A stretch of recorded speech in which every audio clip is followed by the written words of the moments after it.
Praise the lord, హల్లెలూయా. ఈ దిన వాక్యము 16వ తారీఖు 4వ నెల 2026 సంవత్సరం.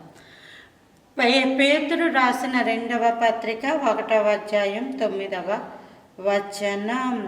ఇవి ఎవనికి లేకపోయినా వాడు తన పూర్వ పాపములకు శుద్ధి కలిగిన సంగతి మరచిపోయి గురుడ్డివాడును దూరదృష్టి లేనివాడు నగును. ఏమిటవి అంటే, పాపము చేసిన తర్వాత అయ్యో నేను పాపము చేశాను, నా పాపాలు క్షమించు అని ప్రభువు యొక్క సన్నిధికి వచ్చి ఆయన పాదాలు పట్టుకొని ప్రార్థించి గోజాడి ఇకెన్నడీ పాపము చెయ్యను అని ప్రమాణము దేవునికి చేసి అక్కడ నుంచి దేవుని దృష్టికి నీతిగా బ్రతుకుతూ పాపం అనే జోలికి మరెన్నడూ వెళ్ళకుండా నిందారహితులుగా జీవించినప్పుడు తాను గతంలో చేసిన పాపము ఖచ్చితంగా క్షమించబడుతుంది. ఎప్పుడు? ఈ తర్వాత బ్రతికే బ్రతుకును బట్టి అది క్షమించబడుతుంది. తర్వాత బ్రతికే బ్రతుకును బట్టి అది క్షమించబడుతుంది.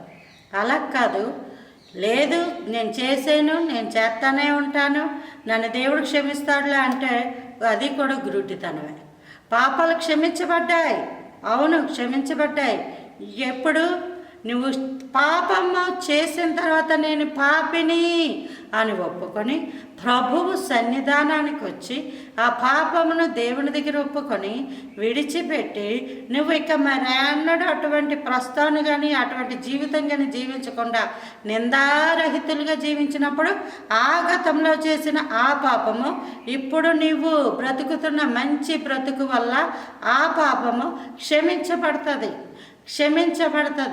లేదు కదా, నువ్వు ఇంకా కంటిన్యూ చేస్తూ ప్రజలందరి ముందు మంచివాడి కింద మోసాలు చేస్తూ వెనకాల చూస్తే భయంకరమైన జీవితం జీవిస్తుంటే ఆ పాపాలు క్షమించబడవు. కాబట్టి పాపాన్ని విడిచిపెట్టి నువ్వు మంచి బ్రతుకు బ్రతికినప్పుడు పాపాలు క్షమించబడ్డాయి అని నమ్ము. దేవుడు మిమ్మల్ని మీ కుటుంబాలని బహుగా దీవించును గాక.